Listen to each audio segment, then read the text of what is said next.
Federico, how you doing today? I am doing exceptionally well, John. How are you? Good. I am doing well too. I like the fact that we have something big to reveal soon coming on the horizon. I mean, we're working hard, but at the same time, there are periods when we've been working hard and we weren't really sure when we were going to be finished. Now we have kind of a deadline, and it's actually nice to have that and have that right on the horizon. So I'm looking forward to that. We're going to talk some more today about the betas, about iOS, iPadOS, and macOS. But I should of course say that this episode is sponsored this week by Instabug, Boom 3D, and Memberful. And before we get to talking about that topic, I want to remind everybody about Mac Stories Unwind, because Mac Stories Unwind is a show that you and I do every Friday where we recap the week at Mac Stories. And you might wonder, well, I already read Mac Stories. Why do I want to listen to these guys talk about it? And that's, valid question. But the reason you should listen to the show, if you don't already, is that a lot of times we are talking about each other's stories. It's an opportunity really for me to talk about things that Federico writes about, and Federico to talk about things that I write about. So you get a little bit more perspective on everything that's on the site. Plus, we do picks every week, our Unwind picks, which is anything from movies and TV shows to music and video games, all sorts of stuff there.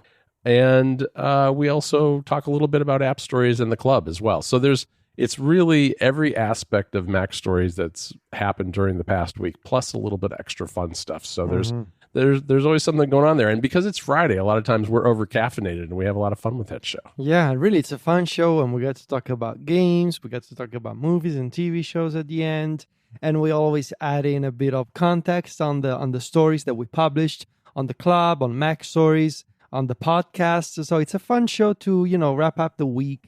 And we have some fun media recommendations, whether it's music or, like I said, movies and TV shows and games, books, whatever, sometimes comic books. So yeah, it's fun. You should check it out.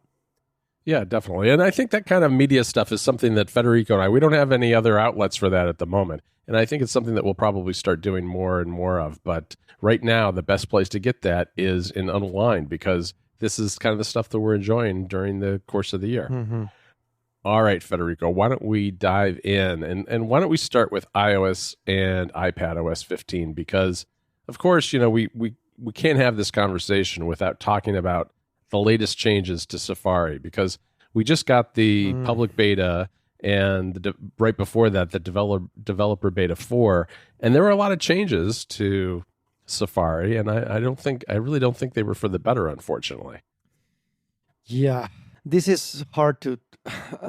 I'm really sad and disappointed, and I don't know what Apple is doing with Safari at this point, because it feels like we've been covering this a while. There was a lot of criticism when the original beta was released in June, and it feels to me as if there's a bit of a time sort of difference before, like in between, we criticized the beta and when the beta was actually compiled. So, for example, the current beta that just came out, beta 4, was actually built on July 18, I believe. So we basically have like a 2-week delay. And so whenever we criticize something, if Apple is listening, and I believe they are listening, they are probably going to iterate not on the next beta, but on the one after that. So this beta cycle is going to be interesting because of that. So in beta 4, iOS and iPadOS 15 beta 4 on iPad. So on iPad, as we knew before, Apple brought the same setting that we saw on macOS Monterey that lets you disable the compact top bar design and allows you to go back to the separate top bar design, sort of the classic one, with the address bar at the top and tabs below the address bar. Now, that does not mean that they are reverting Safari on iPad to the old iOS 14 design. You still get the new look for tabs that sort of look like buttons and not tabs, and you get the favorites underneath the tabs, not above them. And at this point, I feel like, obviously I went back to the traditional separate top bar design as soon as I saw the setting, which is now also like the default one, right? So compact It's going to be an Right. option. It is not going to be turned on by default. My problem right now is that even if even going back to the new top bar design, I still feel like Apple is trying to cram too much functionality into the share button. I mean, things like content blockers and Safari Reader and website settings are now part of the share menu, and that doesn't really make sense. But I can live with that. That's I can learn to accept that.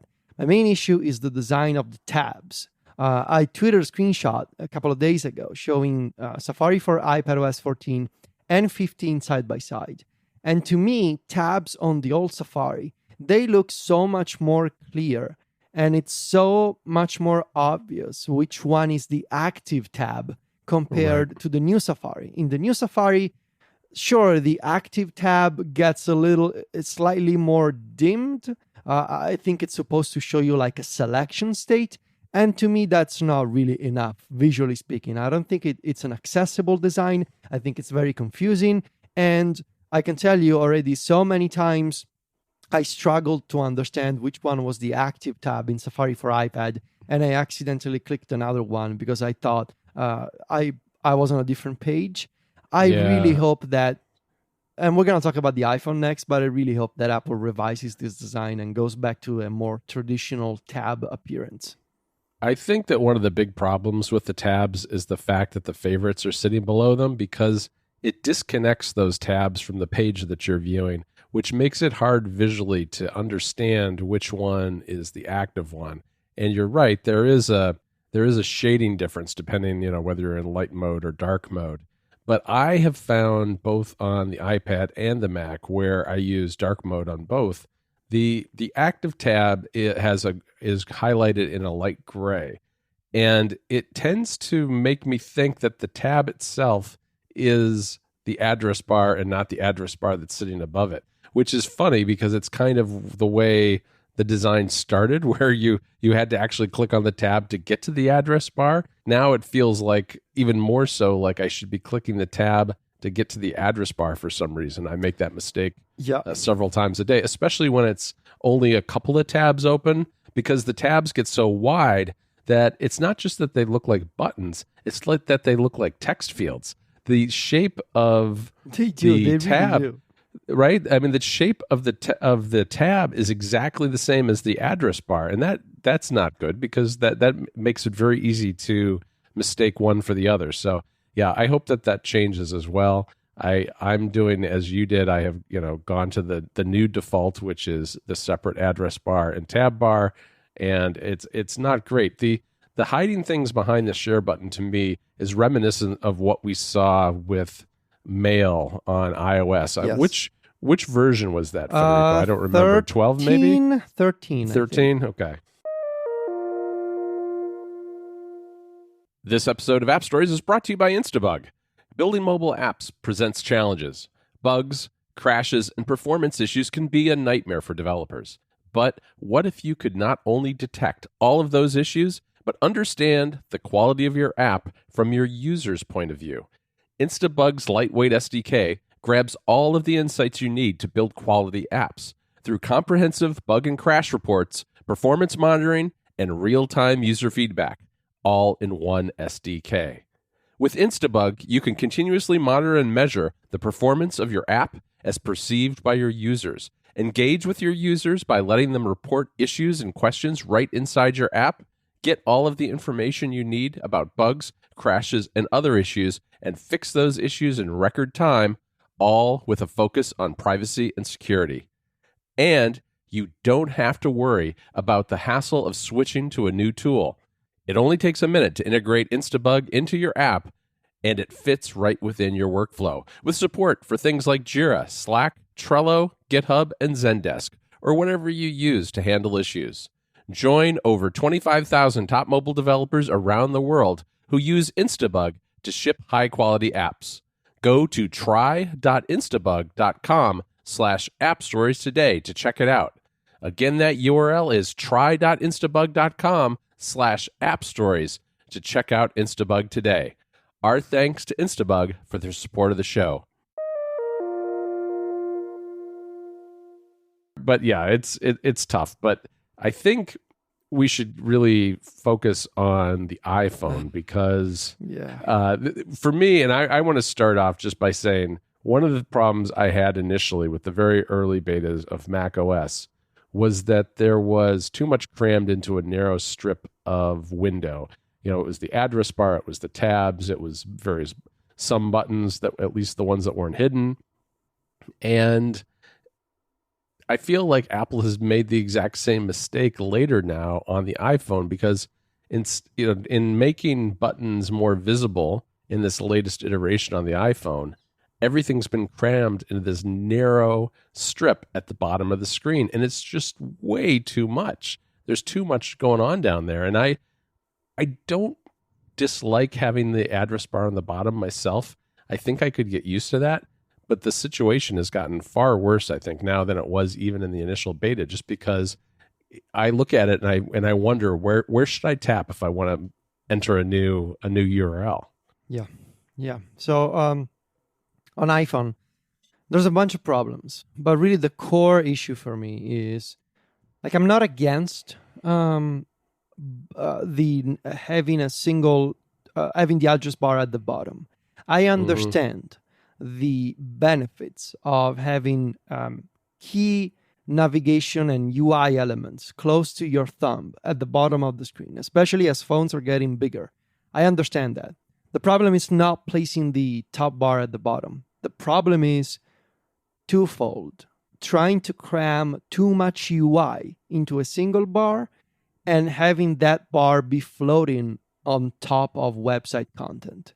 I feel like, especially in the latest beta, we're seeing Apple sort of entering this panic mode where they're listening to feedback and they seem to have heard that the problems were the missing buttons from the previous beta. And so instead of saying, okay, well, if people are missing buttons, I guess that the issue is having a single toolbar instead of two of them. But what they've done instead is, okay, we'll just add more buttons to the single top bar, and we're going to keep a single one instead of two. So the problem is this single UI element is overloaded with functionality. That's the problem. And let alone the fact that you're changing muscle memory for people. No other iOS app looks or behaves like Safari. You're breaking your own UI conventions and interface guidelines in trying to stuff all of these different buttons and icons into a single top bar. And I think I know my way around iOS. I use this thing for work every single day and have been writing about this stuff for 12 years, more than 12 years. I don't think I'm a novice user by any stretch of the imagination. And I am struggling with hitting the correct button in the top bar. So many times I have accidentally reloaded a page because now there's a reload icon there. I've accidentally triggered Safari Reader because I wanted to tap the URL instead. Or I haven't, there's also the problem. I have accidentally selected the top bar and, entered text editing mode for the address bar.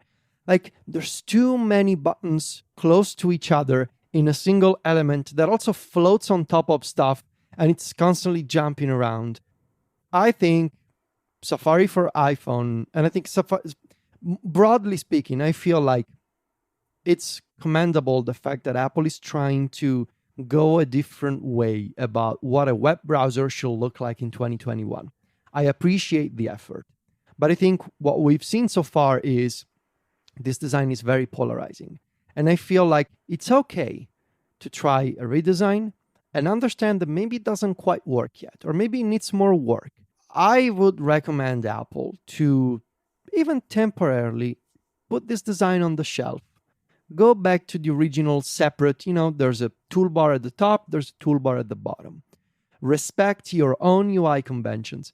Work on this design a little more. Maybe for a point release of 15, maybe for next year. And keep the things of the new Safari that are actually useful and working. Tab groups, the start page, the new design for top hits when you're searching for something. keep the good parts, but maybe save the new design for next year or for later. Because I cannot possibly imagine iOS 15 coming out with this Safari design in September, and regular users from, folks like my mom, for example, or any of my friends installing 15, looking at a Safari that looks like this with that kind of complex UI element at the bottom that handles all kinds of actions in Safari. If they do this, I don't think it's going to go well. It's going to be worse than Mail. I showed Jennifer your screenshot with all the arrows on it, and she gave me a look like, this is coming out in September? I said, well, hopefully not. And I think a couple of points. One is having the tab bar on the bottom makes a lot of sense for phones, I think. But cramming all the buttons into that narrow strip is at odds with that, because the idea of having it at the bottom is to make it reachable. But if it's reachable but not usable because you have to be so precise at what you're touching that you have to now grip your phone with two hands and very carefully find the refresh button, that's working in the opposite direction of what you're trying to accomplish by having the tab bar at the bottom. So I think there has to be something rethought there. The other thing that I think about is Maps, because Maps is another app where you really want the UI to get out of the way because you want to be able to see the map that you're looking at, where you're going. And there, Apple already has a design language that's used in other places in iOS as well, where a card slides up, and this is even available to third parties now. Card slides up, and you've got a bunch of details. You can start working on your directions or, find a place to eat or whatever it is. There's a lot of functionality that slides up from the bottom. And I think something along those lines, and we've seen, we saw a concept by Vidit Bhargava that looked quite nice, I thought, that does something similar to that. But I think there's something that you could do like that, perhaps, that would be familiar to users who have used things like Maps and get out of the way when it's not needed. Yeah, I agree. So we'll see how it goes. I think, worst case scenario, Apple doesn't listen and they go ahead and they ship this design bracing for impact when iOS 15 is released to the public. Medium scenario, this becomes an option. Best case scenario at this point, they understand that this design needs more work. They go back to the original design and they leave some other features of the new Safari in, but they wait for this kind of redesign another year. This episode of App Stories is brought to you by Boom 3D. When it comes to sound, we all want sharper, louder, and crystal clear audio. Boom 3D is a system-wide volume booster and equalizer app crafted by Global Delight, and it really delivers. Boom 3D's innovative immersive audio technology is made possible by Global Delight's patented sound staging algorithm, and it offers mind-blowing immersive sound like no other, which can be experienced on absolutely any headphones. Unlike other spatial audio tech for the Mac, Boom 3D enhances absolutely anything that you throw at it, including any ordinary stereo sound from music, movies, games, and more. What it does is simple, but unique and very clever. Boom 3D extracts spatial cues from any ordinary audio and renders it in 3 dimensions. The app has a controlled volume boost feature that helps increase the volume past the regular system limit. It has the most advanced 31-band equalizer to allow you to modulate your audio to suit your tastes, and Boom 3D comes with an application volume controller that lets you control the volume on different apps centrally.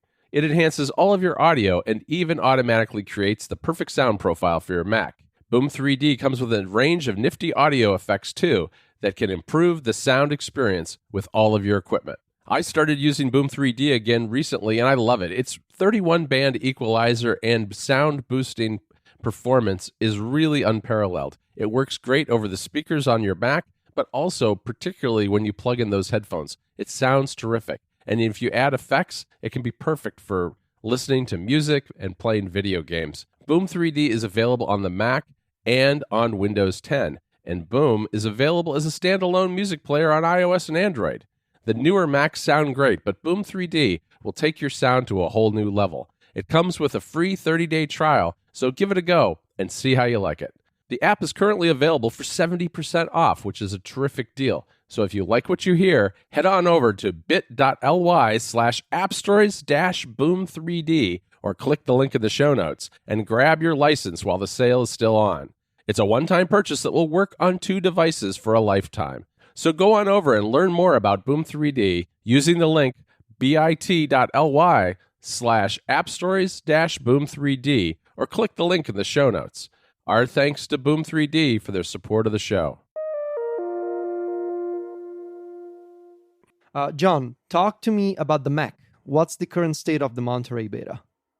It's pretty good. I've been very impressed with this beta cycle for the Mac in terms of its stability more than anything else. I mean, I've been working on it almost full time since mid-June, I'd say. I mean, I'm producing podcasts on it. There are a couple of things that don't work, and I fall back to my Intel Mac for that. But the lion's share of it, in the past, I haven't been able to do things like edit in Logic, and I can do that. Safari, aside from the criticisms about the tab bars, the way that the tabs look, the design of them, I love tab groups. I mean, I think tab groups is one of those features that actually, once you use it, it clicks very quickly. And I believe it'll be something that a lot of people use all the time. I've found myself creating, I've got one with some research I was doing about AppleScript, and another one that is some research I was doing for another project that we're working on. And so I've got 4 or 5 groups, and there's maybe 3 or 4 tabs in each of them. And they're the kind of things where, I found a couple of good articles on our AppleScript I wanted to read, for instance, and I put them into a tab group because I didn't have time at the time to really look at them in depth, and I wanted to find some other materials too to look at. So I parked them there, and it's nice because they're there, and now they're available. And I know this is going to be a popular feature, at least with me, because when I move to a non-beta Mac or iPad, I miss them because I think, oh, I have those tabs. I can look at this thing now. And I realize I'm on an iPad that doesn't have iPad OS 15 on it, and I miss it. So I know that I'll be using that a lot. Safari itself, though, it is still a little crashy. I think it's a little more stable now in beta 4 than it was in beta 3. I was having it crash 2 or 3 times a day. It's not a big deal because I have it set up to restore the tabs when it restarts. So it's not like I've lost any work or anything doing that, but it is a little bit annoying once in a while. But overall, I'm really happy with macOS. I do feel like I should talk about books on the Mac because I've criticized books for a long time on the Mac because it fell so far behind on the version that's on the iPad and the iPhone. And, we have a review of that on the site that, talks about the redesign on the iPhone and the iPad. And that's been like 4 years ago now. And now it is finally going to get the same kind of redesign on the Mac. That means it's going to have a section for reading now. And I don't have it in front of me, but all those sections like for you and that sort of thing with a modern UI and a nice clean look that I think is people are going to like on the Mac a lot. I don't read a lot of books on my Mac, but I do think it's good for things like reference materials, things like that. And I just appreciate having that improved UI finally come to the Mac because it's been a while. And I gotta tell you a funny aside, Federico, which is I ran into the 5 authorized computers thing the other day. And that is that you can't have more than 5 computers max on your iCloud account for App Store and music and all that kind of stuff. And I don't have 5 Macs that I use, but I do have a family. And so when I added to my family the M1 iMac that I've been testing from Apple, I was out of authorizations. And first of all, I don't understand why there are only 5 slots available. I get it. Most people only own 1 Mac, but people do live in families, and you can have unlimited iOS devices on an account. So I think it's kind of time that the Mac join that. The other thing is that the only way to get a new Mac onto this list is to deauthorize all the computers. So I don't know. I don't remember which computers are authorized. I don't know if my kids who don't live at home, if I have to deauthorize their computers. So I deauthorized everybody, and now everybody has to re-add themselves one at a time. And I have no idea if I just kicked my kids off their computers who don't live with us anymore. So yeah, I don't know. I think that's something that ought to change, and I hope Apple focuses on it at some point. Thank you for the Mac update. Appreciate it. Yeah, it's pretty good. We still don't have universal control though. I Federico. know. Is it gonna ship? I don't know. Maybe. Know. It's one of those that I could see that slipping to a point release. Yeah. This episode of App Stories is brought to you by Memberful. Monetize your passion with Memberful. Memberful allows you to build sustainable recurring revenue. It's the easiest way to sell memberships to your audience, and it's used by the biggest creators on the web. Memberful has everything you need to run a membership program, including custom branding, gift subscriptions, Apple Pay, free trials, private podcasts, and a ton more. On top of that, Memberful seamlessly integrates with the tools you already use. And you have full control and ownership over your audience, your brand, and your membership. Memberful also has a world-class support team ready to help you to simplify your membership and grow your revenue. They're passionate about your success, and you'll always have access to a real human. With Memberful, you can always have full control and ownership over your audience, your brand, and your membership. Payments go directly to you via your Stripe account. We've used Memberful for years on Mac Stories and love it. It works perfect for Club Mac Stories, and we've been happy with it because it offers everything we need and a whole lot more that allows us to grow the club. We're in control of the relationship with our members, and it makes payments easy for customers, which is perfect. I don't know another service that could handle everything we do so well. Get started for free with no credit card required by going to memberful.com/appstories. Again, check out Memberful today and start building your audience and membership. That's memberful.com/appstories. Our thanks to Memberful for their support of the show. Two more things I want to mention. Quick note. John, have you ran into any other apps that are already compatible with the Quick Note feature of iPadOS? I asked that because Quick Note is actually piggybacking off the existing NS User Activity API. So, for example, I found out that if you're using NetNewsWire, which is an excellent RSS reader for iPad and iPhone, but on iPad, if you're reading a story in NetNewsWire and you hit Command Q, you're going to see the NetNewsWire deep link for that story pop up in the QuickNote add link suggestion box, which as of beta 3, I believe, that little suggestion box now supports multiple links. So multiple recent activities show up in that list. So it's not just for the currently visible app, but for recent deep links that you may want to save. Have you seen any other apps that already support that deep linking? I believe Craft does too. Right, that's nice. I need to check it. I need to check that out a little more closely. I've got an iPad that has an awful lot of stuff installed on it. I know that's shocking to most listeners, but I think I could get a pretty good test from that to see what exactly is working with it so far. Yeah, I wish that I could capture more system deep links. Like if I'm looking at a file in the Files app, I would like to be able to save that link to reopen that document in Files, or maybe or a folder, right? Or maybe let me save a link to a specific point of a conversation in iMessage. So I wish that QuickNote, it's great that it integrates with Safari and Mail, but I wish it went a little further than that when it comes to Apple apps. So I'm curious to see how third-party developers will handle that. The second thing I wanted to mention, just a quick appreciation comment for the XL widget size in iPadOS 15. So this is a new size for widgets on iPad. It's essentially like two large widgets stuck together. It's this large rectangle that you can add to your iPadOS 15 home screen.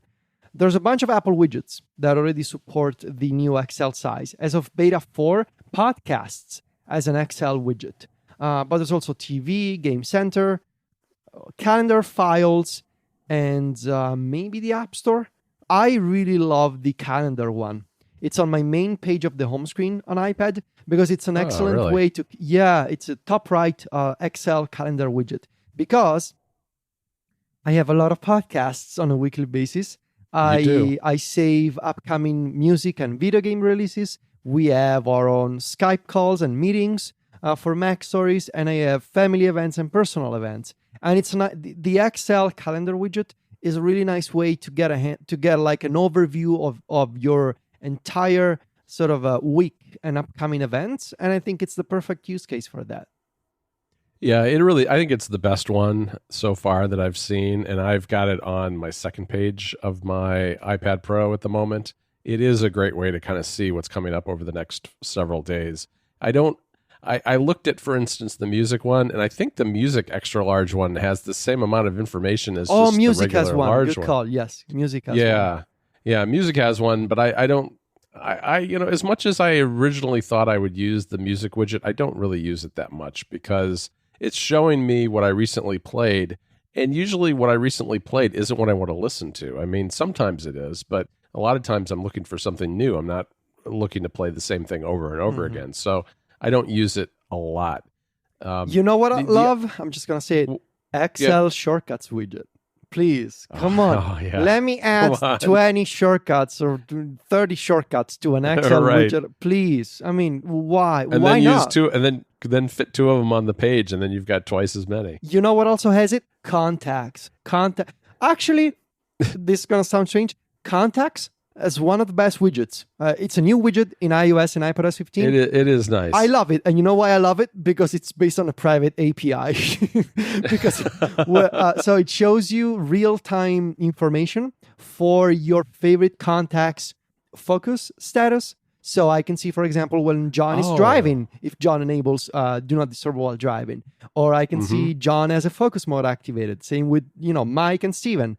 Also, when you tap on a contact, it doesn't take you into the Contacts app. It uses a private API. It shows you this beautiful inline overlay featuring all different kinds of ways to get in touch with that person or documents and links shared by that person with you. It's a really nice widget. Probably going to use it, I think. And but also, what does it say about WidgetKit that one of the best widgets uses a private API? You want that too, yeah. And his contacts. Yeah. So I don't know. Right. Maybe this is a way for Apple to test this kind of like more interactive widgets before they finally open up the technology to developers next year. At least that's what I want to believe in.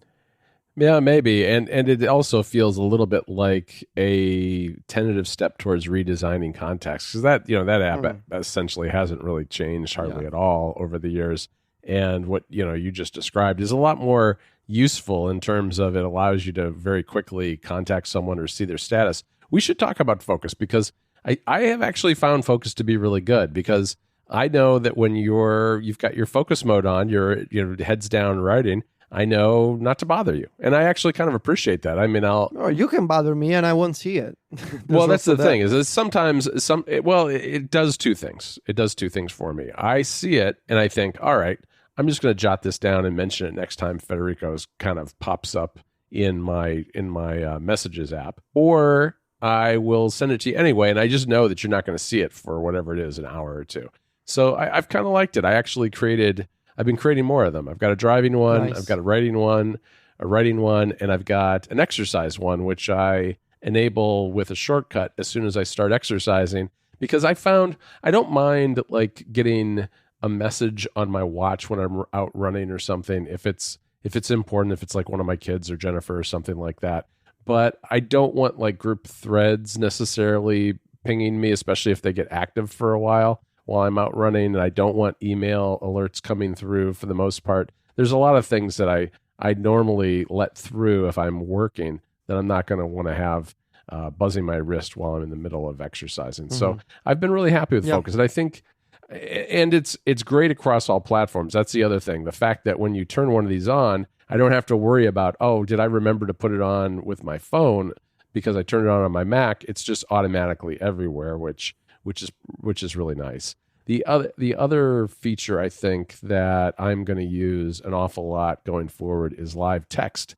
And we got news this week about live text, which is Apple is actually extending that feature on the Mac all the way back to any Intel Mac that is compatible with Monterey. Originally, this was going to be an M1 only feature. And I think that's probably because it was developed first for iOS, because you can use it in conjunction with the camera. And in that situation, in order to do it in kind of a quick way that's basically real time, they're using the neural engine there. And you don't have a neural engine with the Intel Macs, so they had to take a different route. And my understanding is that it's using a combination of the CPU and GPU, and it's not as real time as it is on iOS, but you don't really need that so much on the Mac, because what you're probably doing is maybe you're going back to an old screenshot or a PDF that doesn't have, text OCR'd or whatever, and grabbing some text from there. And also, the power consumption is not usually as big an issue on a Mac because it's either plugged into the wall or it has a much larger battery. So I think that Apple realized they can get away with a little bit more pushing of the CPU and GPU in order to make this happen without even though they don't have the neural engine on those. So I'm glad that it's going to be on all those systems. Yeah. All right, Federico, that's it for this week. We will probably revisit some of this again as we get towards the fall. I want to thank our 3 sponsors again. That is Instabug, Boom3D, and Memberful. You can find me and Federico over on MacStories.net. Federico is on Twitter and Instagram, where he's at Viticci. That's VITICCI. And I'm at John Voorhees. JOHNVOORHEES. Talk to you next week, Federico. Ciao, John.